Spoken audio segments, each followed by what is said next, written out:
मौलाना फजल रहमान की एक और कामयाबी, मदारिस रजिस्ट्रेशन ऑर्डिनेंस जारी करने की मंजूरी। वफाकी काबीना ने जुमे को 2 सदारती ऑर्डिनेंस मंजूर कर लिए। वजीर आजम मियां मोहम्मद शहबाज शरीफ की सदारत में होने वाले वफाकी काबीना इजलास में सदारती ऑर्डिनेंस की मंजूरी दी गई। मंजूर होने वाले ऑर्डिनेंस में एक मदारिस रजिस्ट्रेशन के हवाले से था। इस ज़िम्न में वफाकी काबीना ने मौलाना फजल रहमान के मदारिस रजिस्ट्रेशन बिल के मुतालिबात पर ऑर्डिनेंस जारी करने की मंजूरी दी। दूसरा ऑर्डिनेंस इनकम टैक्स के हवाले से था, उसे भी काबीना ने मंजूर कर लिया। मज़कूरा ऑर्डिनेंस के जरिए बैंकों के 70 अरब रुपए के इजाफी मुनाफा पर टैक्स वसूली मुतवक्के है। मंजूर किए गए इस इनकम टैक्स तरमीमी ऑर्डिनेंस के नफाज से बैंकों के मुनाफे पर भारी टैक्स नाफिज होगा। 20 अक्टूबर 2024 को मदारिस की रजिस्ट्रेशन के हवाले से एक बिल सेनेट में पेश किया गया था, जिसमें झैल में दर्ज शिक्कें शामिल की गईं। बिल को सोसाइटीज रजिस्ट्रेशन तरमीमी एक्ट 2024 का नाम दिया गया है।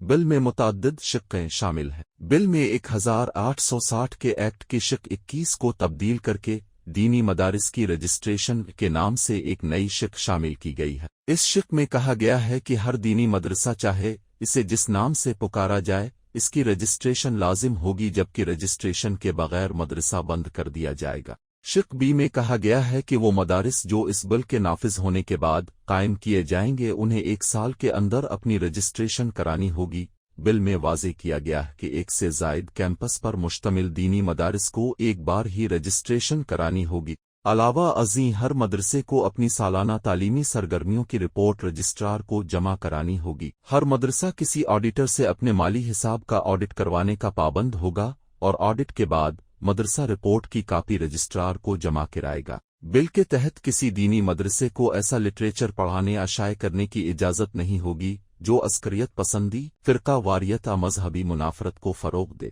ताहम मुख्तलिफ मज़ाहिब या मकातिब फ़िक्र के तक़ाबुली मुताले, क़ुरान व समत इस्लामी फ़िक़ा से मुताल्लिक़ किसी भी मौज़ू के मुताले की मुमानत नहीं होगी। वज़ीर आज़म मियां शहबाज शरीफ ने खुशखबरी सुनाते हुए कहा कि मुल्क में ICC चैंपियंस ट्रॉफ़ी 2025 का इनेकाद होने जा रहा है। उन्होंने मजीद कहा कि चैंपियंस ट्रॉफी में कौम को हाई क्वालिटी क्रिकेट देखने का मौका मिलेगा। चैंपियंस ट्रॉफी के हवाले से वजीर आजम का कहना था कि मेगा इवेंट के सिलसिले में तमाम तैयारियां मुकम्मल की जा चुकी हैं। उन्होंने कहा कि हम सब उम्मीद हैं कि क्रिकेट के मैदान में हमारे खिलाड़ी पाकिस्तान की सलाहियत को भरपूर तरीके से उजागर करेंगे।